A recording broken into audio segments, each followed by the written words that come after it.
dengan anak-anaknya didampingi dengan tim kuasa hukum sudah mendatangi P2 TP2A dalam agenda untuk dilakukan pemeriksaan yang keempat. Nah, ini P2 TP2A kan prosesnya sudah berjalan hampir 3 bulan, ya. Kami mempertanyakan sebenarnya apa sih kendala yang dialami oleh P2 TP2A? Padahal kan P2 TP2A itu P2 TP2A itu fungsinya adalah menggali daripada korban ini sehingga dapat diketahui sampai sejauh mana mentalitasnya terganggu, ya kan? Psikisnya terganggu dari ketiga anak ini dan mantan istri ini, apa psikisnya terganggu sampai sejauh mana kerusakannya.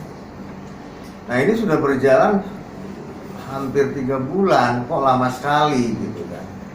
Nah, sehingga ini agak sedikit mengganggu proses penyidikan, karena proses penyidikan itu kan juga membutuhkan hasil dari P2 TP2A. Nah, kalau laporan dari tim saya untuk pemeriksa di sana cukup kooperatif, kerjanya cukup bagus. Cuma mungkin ada mekanisme yang menurut saya kurang kurang komprehensif sehingga pemeriksaan bisa berjalan sekian lama gitu. Nah, ini kan membuat anak-anak semakin terganggu. Mereka semakin lama diproses begitu, semakin dia tidak nyaman.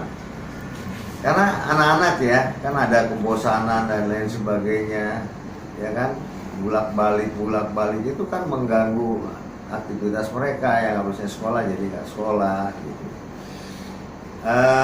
Ini mungkin perlu perhatian dari Ibu Menteri Peranan Wanita, ya, dan Anak Kementerian.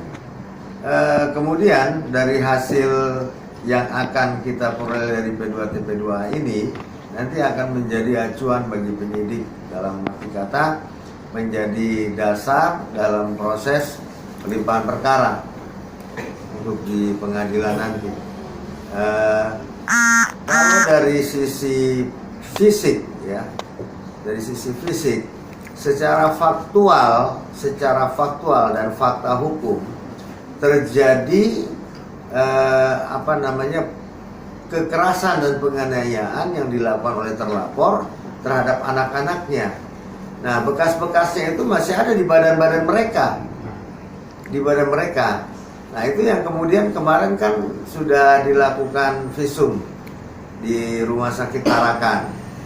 Memang visum ini dilakukan plus minus lebih kurang sekitar 4 bulan setelah kejadian.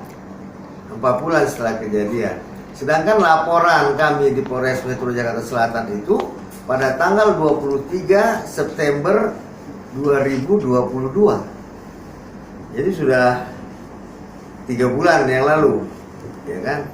Nah, kalau seandainya pada saat 3 bulan yang lalu itu langsung diambilnya baru sekarang, ya, terlepas daripada bukti-bukti mengenai visum maupun P2 TP2A, kami kan juga punya bukti lain.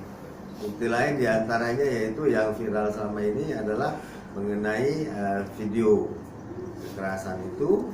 Kemudian ada beberapa alat yang dipergunakan oleh terlapor seperti sapu, gagang sapu, ya. Kemudian ada koper yang dilempar kemudian kena kebanting ke anaknya. Kemudian ada apa lagi? Gagang pel, di samping ada keterangan dari saksi lain.